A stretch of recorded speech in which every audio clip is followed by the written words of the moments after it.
Thank you very much, Madam Speaker, and I'm very pleased to rise today and speak on this bill. It's a very important topic. It's presented by the member from Kitchener Centre, and basically we're talking today about Gesundheit, by the way.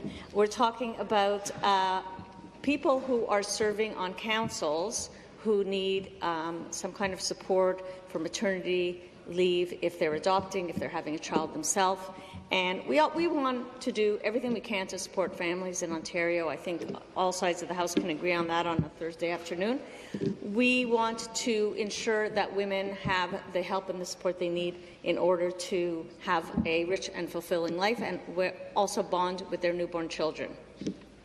Where it becomes a little tricky, Madam Speaker, is we're talking about elected officials, and we're elected officials here, and we understand that there's a certain commitment that we take when we agree to represent our constituents to have elected office, that there are things going on in councils that you can't just put aside for a few months while somebody's on maternity leave. So we would need to ensure that if we were asking municipalities in some manner to set up a system where women who are serving on councils at the municipal level could have the support that they need to take some time off, that we're not going to have stalemates, because a lot of councils, obviously, they have an odd number, and if one person is missing and it's a very close vote, so that development cannot proceed.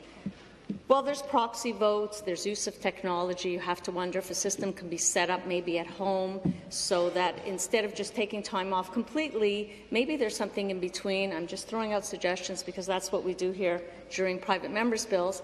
That is there a system where by video conference that you can be part of that council meeting, at least for votes in some way, to use all the technology that we have at our disposal? If municipalities say, well, we don't have the ability to set up that kind of technology, or even the money to set up that kind of technology, we would need support from the province. Perhaps that's something that can be looked at, and I'm looking forward to this bill going to committee and hearing all those kinds of suggestions from municipalities, yes, but also technology experts that are out there that can come and bring us all their ideas, how we can try as much as possible to help women who are holding elected office to still participate, not just completely disappear for months at a time, but to participate and find that kind of compromise, that maybe they're not there for full council meetings with deputations and things like that, but at least to be there for some of the discussion meetings and things like that. We know that people often watch at home on the internet. They watch municipal council meetings, and if they can be watching it from home, then somebody can certainly be using technology to be part of that meeting. Pardon? Maybe not. Well, I would think that it's a possibility that we should examine that how people can. The minister is weighing in, and she doesn't think that's possible. Okay. So, in my opinion, I think when we are elected to serve here, we are definitely making a commitment for the term that we are elected to serve. I have to question what a time limit would be acceptable, not just for pregnancy or adoption, but even for illness, Madam Speaker. We want to be supportive of our colleagues, and we would want our colleagues to be supportive of us if we had to be away for an extended period of time to take care of our own health or to take care of a close family member. And I would ask the House to maybe think about that while we're discussing this bill. What is a reasonable amount of time if somebody is away for illness? What is a reasonable expectation for their constituents to have representation in the House, not just to designate constituency staff to take care of things, but in the House to be able to debate bills?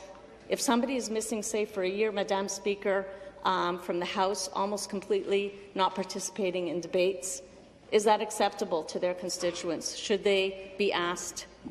Should there be a panel? Not an official committee, but should we have some kind of panel task force where when somebody's away for an extended period of time, that all party evenly, not just a majority government making that decision, but all parties have representatives on a panel to sit down and say, you seem to be struggling, what can we do as colleagues to support and help you? Do you need to maybe have your desk moved down, or help, or more room, or a different kind of chair?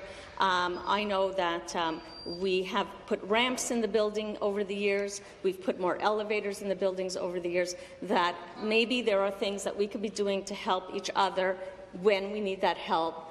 But then to politely to say to the member, you know what, you've been away for almost a year. We've hardly seen you.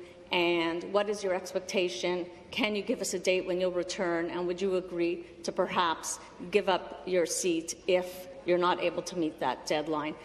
Thank you, Madam Speaker. I'm glad that I was able to weigh in on a few I think I'm trying to think outside the box, and I think it's one of the reasons I like to be here is to try to think outside the box and to raise my concerns. And thank you to the member from Kitchener Centre for bringing us into this very important discussion.